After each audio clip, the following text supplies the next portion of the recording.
Question number 13 जिसमें हमें x square into e to the power x into d x को integrate करना है और इस पर हम इंटीग्रेशन बाय पार्ट्स इस्तेमाल करेंगे क्योंकि यहाँ पर हमारे पास दो function as a product given है और हमारे पास इंटीग्रेशन बाय पार्ट्स का फार्मूला ये है कि अगर integration of f function multiply by g function हो तो उसको हम function f integration of g minus whole integration of derivative of f integration of g इस फार्मूले के थ्रू सॉल्व करेंगे और यहाँ पर f की जगह एक्स स्क्वेयर और g की जगह e की पावर x आ जाएगा। और हाँ, यहाँ पर इंटीग्रेशन बाय पार्ट्स में हम एक रूल को इस्तेमाल करते हैं जिसको हम बोलते हैं आइलेट। यहाँ पर I stands for inverse function, L stands for logarithmic function, A stands for algebraic function and T stands for trigonometric function and E stands for exponential function. यानी हम अगर इंटीग्रेशन बाय पार्ट्स इस्तेमाल करेंगे तो हम अपने फंक्शनों को इस तरतीब से लिखेंगे, यानी कि जैसे इस क्वेश्चन में एक्स स्क्वायर हमारे पास अलजेब्राइक है और e to the power x हमारे पास एक्सपोनेंशियल है, तो इसका जो तरतीब लिखा हुआ है ये बिल्कुल सही है क्योंकि अलजेब्राइक फंक्शन एक्सपोनेंशियल फंक्शन से पहले आएगा, तो इसका तरतीब सही है। तो f function x square, g function e to the power x, तो हमारे पास i इज इक्वल टू सबसे पहले f आ जाएगा, f की जगह हम लिखेंगे एक्स स्क्वायर और इंटीग्रेशन ऑफ g की जगह e की power x into d x, फिर माइनस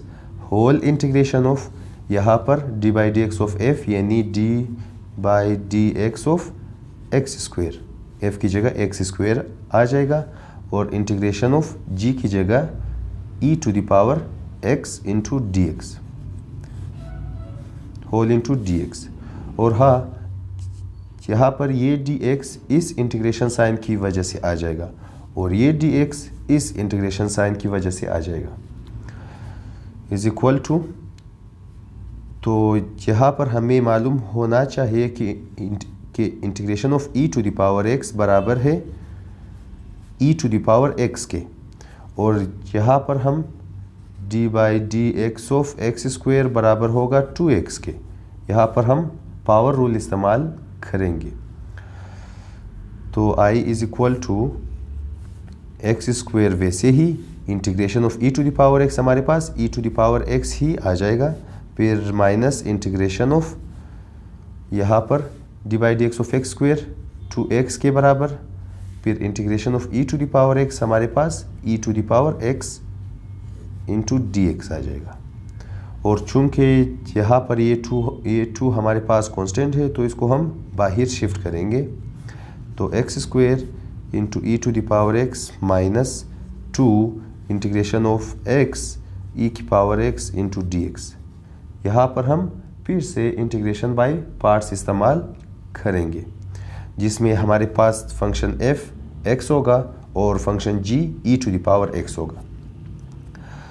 तो is equal to x square e to the power x minus 2, यहाँ पर हम एक बड़ा ब्रैकेट लिखेंगे और इसका आंसर सबसे पहले आ जाएगा f की जगह हम x लिखेंगे और इंटीग्रेशन ऑफ g, तो integration of e to the power x into d x, फिर आ जाएगा माइनस साइन, फिर होल इंटीग्रेशन ऑफ यहाँ पर d by d x of f यानी d by d x of f की जगह हमारे पास यहाँ पर x मौजूद है तो हम लिखेंगे x और इंटू इंटीग्रेशन ऑफ g की जगह हमारे पास यहाँ पर e to the power x है into d x is equal to x square e to the power x minus 2 bracket यहाँ पर x integration of e to the power x, इसका answer फिर से e to the power x ही आ जाएगा, फिर माइनस इंटीग्रेशन ऑफ यहाँ पर d by d x of x आ जाएगा 1, integration of e to the power x आ जाएगा e to the power x into d x, ये चीज़। Is equal to x square e to the power x minus 2 into x e to the power x minus integration of, यहाँ पर 1 into e to the power x, e to the power x ही आ जाएगा, into d x. X square e to the power x minus 2 into x e to the power x minus integration of e to the power x, फिर से e to the power x ही आ जाएगा। और यहाँ पर हम plus सी भी लिखेंगे, और हम सी को तभी लिखेंगे जब सारा इंटीग्रेशन का साइन ख़त्म हो जाए। तो हमारे पास लास्ट में आंसर आ जाएगा x square e to the power x minus, इस 2 को हम इसके साथ मल्टीप्लाई करेंगे तो 2x e to the power x और minus 2 into minus e to the power x minus ये आ जाएगा plus 2 e to the power x plus c, क्योंकि माइनस इंटू माइनस प्लस आ जाएगा, और यही हमारे पास आंसर है।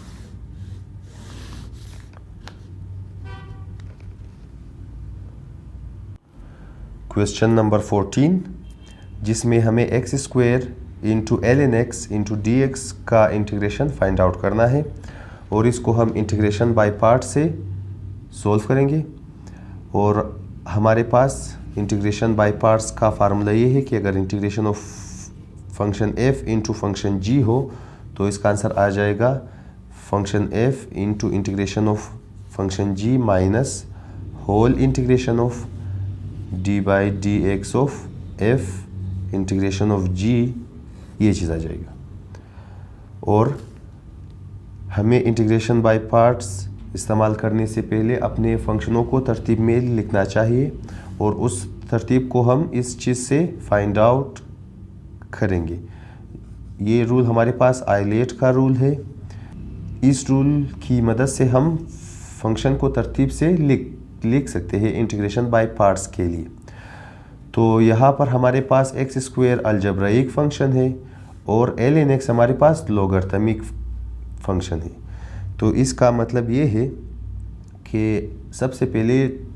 लोगरिथमिक फंक्शन, उसके बाद अलजेब्राइक फंक्शन को आना चाहिए। तो इसका मतलब हमें क्वेश्चन को ऐसे लिखना चाहिए कि integration of l n x into x square into d x. यहाँ पर f की value l n x, g की वैल्यू एक्स स्क्वेयर, और हम f और g की कीमत को इस फार्मूले में पुट करेंगे। तो i इज इक्वल टू, सबसे पहले f आ जाएगा, f की जगह एल एन एक्स, फिर इंटीग्रेशन ऑफ एक्स स्क्वेयर, क्योंकि g की जगह एक्स स्क्वेयर आ जाएगा, x square into d x, फिर माइनस होल इंटीग्रेशन ऑफ, यहाँ पर d by d x of f, तो D by d x of F की जगह क्या चीज़ आ जाएगा, लॉग ऑफ एक्स, क्योंकि एफ की वैल्यू लॉग ऑफ एक्स के बराबर है। और इंटीग्रेशन ऑफ जी की जगह एक्स स्क्वायर आ जाएगा इंटू डी एक्स। और हमें पता होना चाहिए कि अगर integration of x to the power n हो तो उसका answer x to the power n plus 1 divided by n plus 1 आ जाएगा। और इस फार्मूले को हम यहाँ पर और यहाँ पर इस्तेमाल करेंगे, और d by d x of l n x, यानी कि derivative of l n x log of x हमारे पास 1 डिवाइडेड बाय एक्स के बराबर आ जाएगा, जिसको हम यहाँ पर इस्तेमाल करेंगे। और यहाँ पर एल एन ऑफ एक्स है, लॉग ऑफ एक्स, तो is equal to log of x, यहाँ पर इसके ऊपर हम इस फार्मूले को अप्लाई करेंगे तो x to the power n की जगह 2 आ जाएगा, तो 2 plus 1 divided by 2 plus 1 minus integration of d by d x of l n x, इसका आंसर 1 बाई एक्स आ जाएगा, और इंटीग्रेशन ऑफ एक्स स्क्वेयर इस चीज़ के बराबर आ जाएगा। तो इसको मैं एक्स क्यूब डिवाइडेड बाई 3 भी लिख सकता हूँ इंटू डी एक्स। यहाँ पर एक एक्स और एक एक्स हमारे पास कैंसिल होगा और x टू द पावर 2 यहाँ पर बच जाएगा। तो हमारे पास एल एन एक्स इंटू यहाँ पर x cube divided by 3 minus यहाँ पर हम इस 3 को इंटीग्रेशन साइन के इस पार शिफ्ट करेंगे क्योंकि 1/3 हमारे पास कांस्टेंट है, तो हमारे पास इंटीग्रेशन ऑफ सिर्फ एक्स स्क्वायर बच जाएगा, x square into d x. और इस पर हम फिर से इसी फार्मूले को इस्तेमाल करेंगे, इज इक्वल टू इस चीज़ को हम x cube into l n x divided by 3 minus 1/3 integration of x square हमारे पास एक्स क्यूब डिवाइडेड बाई 3 के बराबर है, और यहाँ पर प्लस सी भी आ जाएगा। तो is equal to x cube log of x divided by 3 minus 1 into x cube 3 into 3 9 plus constant c. यही हमारे पास आंसर है।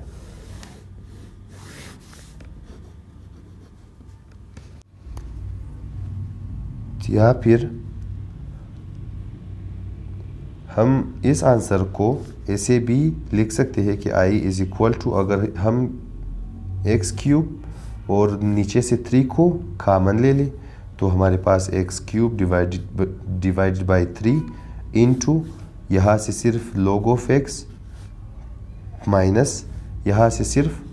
1/3 बच जाएगा प्लस सी। यानी इस चीज़ को हम ऐसे भी लिख सकते हैं। ये भी हमारे पास आंसर है।